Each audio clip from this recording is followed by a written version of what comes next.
They say that do not start a farm when you do not have enough money, or only start a farm when you're certain you have a bit more than what you actually thought you would spend. I say, no, that's nonsense. Humans have evolved to put survival instinct above each and everything else. In fact, all living things have evolved to put survival above everything else. Your sense for survival will overwhelm your gut desire for anything else. You will prioritize survival over everything else. Unfortunately, in the current world where survival is not the main thing that you actually need in order to live and thrive, that will kill you. You see, currently, it's all about thriving. It's all about competition. It's about getting to the top.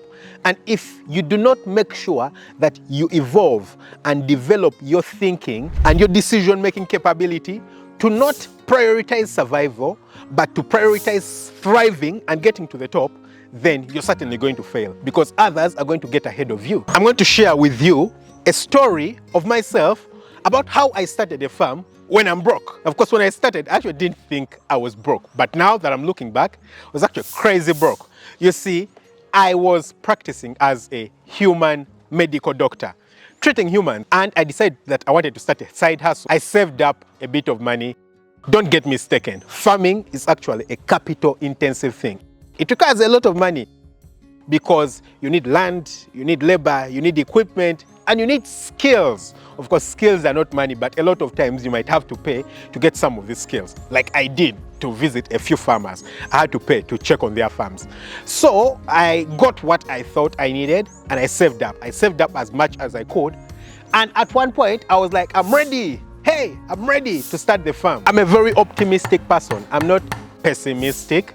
I do believe in a lot of possibilities. I'm the kind of person who believes that the things I do don't fail. There are very few things that I've put my heart to do and they don't succeed. Actually, I almost don't remember any in my head. If something didn't succeed, it's because I intentionally told myself, I'm stopping right here, I'm not pursuing this because of this and this reason, and then I move on to the next. It's not because that I do fail.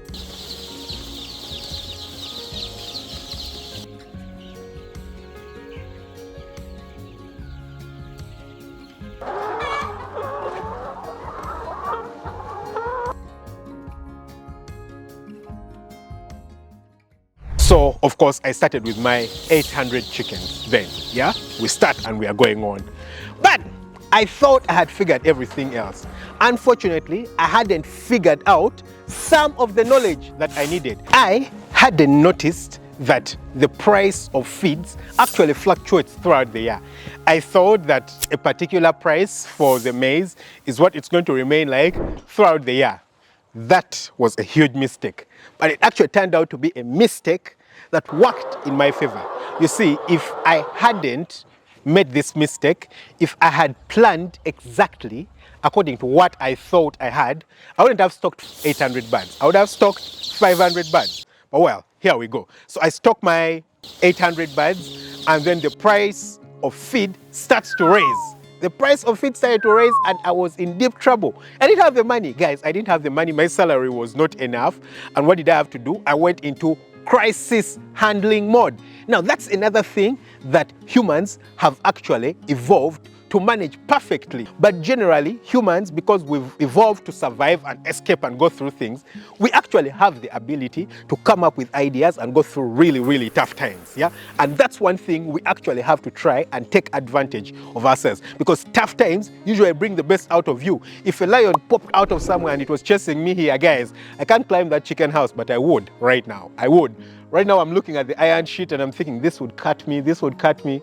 If something came up and the only thing that would save me was climbing there, I would be up there in 1 second. So humans have actually evolved to be very able to come up with ideas to solve problems. So what did I do? I went and started borrowing money from friends, some of them with interest, because my birds were probably about a month to production. So, I asked you, give me some money and give me a month and a half to pay you back. I knew in a month and a half I'll be able to, get money from the eggs and pay back these people. So some of the guys actually obliged. Then I went into, real crisis mode. I started fasting, literally fasting. I would eat snacks generally, and we're able to survive with snacks. I mean, people can fast. People can go 3 days without water. So how about, if you're just snacking? Of course, I would handle it. I managed to handle it, and at a particular point, I was out of it. I actually noticed that I can perform in a crisis situation. Now you, on the other hand, are not like me. You have a proper YouTube channel, Farm Up, that you've been watching. You've planned everything.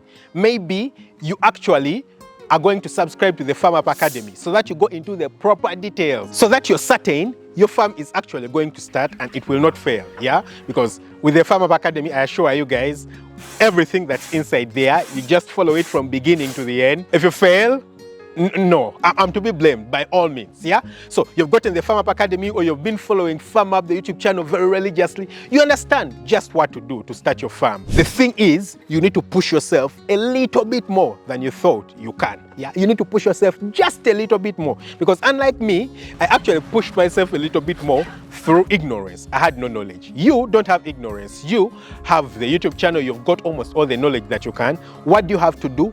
You need to push yourself a little bit more. If you think you can handle 1,000 bags, try 1,200. Try it. The thing about us and humans is that we attach way more importance to negative things than positive things, because we've evolved to survive. We are always trying to survive, and we attach more regard to something that happens in the negative direction. If someone came and gave me $1,000 right now, I'll be happy. I would be happy. You understand? But if someone came and stole $1,000 from me right now, I wouldn't be sad. I'll be infuriated. I'll be properly infuriated. It's $1,000 in two different directions, but one is more exalted because it's in the negative direction. You understand? So the goal is we need to pay more attention to our abilities as human beings. We have the ability to handle crises, and the truth is, bad things are less likely to happen right now than they actually used to happen in the past. You understand? Of course, bad things will always happen, but it's easy for us to miss good things when they happen because we pay much attention and too much attention to the wrong things that happen to us. So how about you pay a bit more attention to the good things that can actually happen to you? Force yourself, throw yourself into a bit of deep waters and see how much you can actually accomplish in the positive direction. For me, because I was able to push myself, I found out that I've grown quicker, more than people who have money. Why? Because I pushed myself, because I went beyond my limits where I thought I could stop. In the end, it produces some form of stress, but it's only temporary. You understand? And even right now, I still push myself. I'm not comfortable with just being comfortable. You understand? I'm uncomfortable with being comfortable. So I push myself. So because of that, I've actually been able to go miles than people with money. So you too, if you push yourself, will be able to go further than people with money. You certainly can do it, isn't it? Don't forget to hit the subscribe button, smash the notification bell, share it so that someone else can enjoy it. Catch you very soon with another video. Lots of love. Bye-bye.